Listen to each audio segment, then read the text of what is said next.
Let's talk about simplest form of fraction. Let's take these two fractions, 16 by 40 and 10 by 25. Now we know about equivalent fractions. So if we divide or multiply in numerator and denominator by the same number, we get the equivalent fraction, which is equal to the original fraction.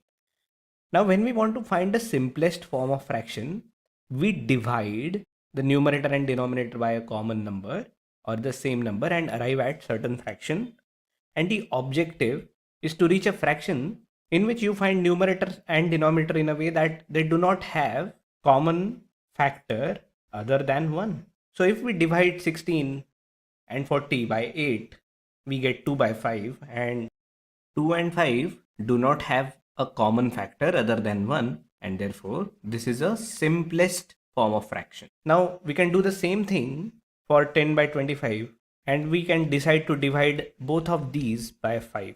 But in the fraction above, we had decided to divide it by 8. Here we have decided to divide it by 5.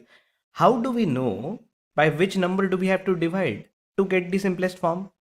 It's a trial and error at the start, but once you start practicing more and more, you will start seeing the common factors of numerator and denominator very quickly.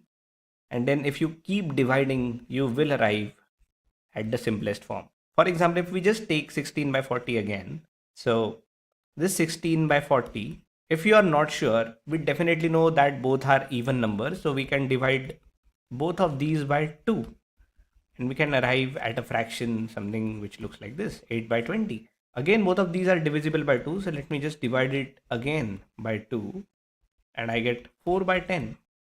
I can keep dividing by 2 until I can, and I get 2 by 5. So after multiple steps, I reached 2 by 5.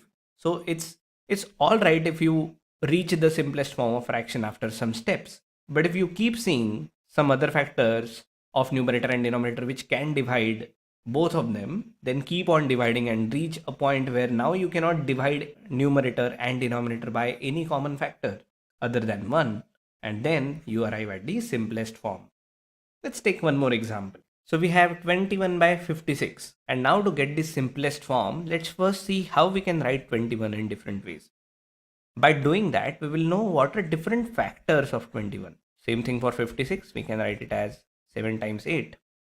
Now the common thing that you see for both of them is 7, and we will divide both of these, numerator and denominator, by 7. If we divide 21 by 7, we get 3 in the numerator, and in the denominator we get 8. Now, if we write 3 again and see how we can write it, we can write it as 4 times 2 or 2 times 2 times 2, whatever. But there is no common factor now other than 1. 1 is the only common factor for 1 and 8. And now this is the simplest form we are looking for. Let's take one more quick example. So if we have 30 by 66, how can we write 30 and 66? We can write 30 as 6 times 5, and we can write 66 as 6 times 11. And an easy way to find the simplest form is to just cancel out the common factors from numerator and denominator.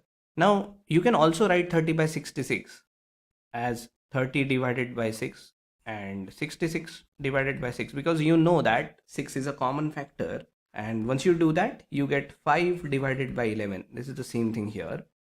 And is there any factor that divides 5 and 11? No. And that's why this is a simplest form now. What about 20 divided by 10?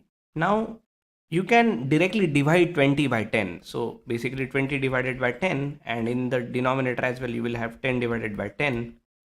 You get 2 over 1, which is nothing but 2. So you don't really have to write the denominator, but there is no common factor for 2 and 1 other than 1. So 2 is the simplest form of the fraction here. So whenever you reach a point by dividing numerator and denominator by common factors, and you reach a point where the numerator and denominator do not have any common factor other than 1, you have reached the simplest form.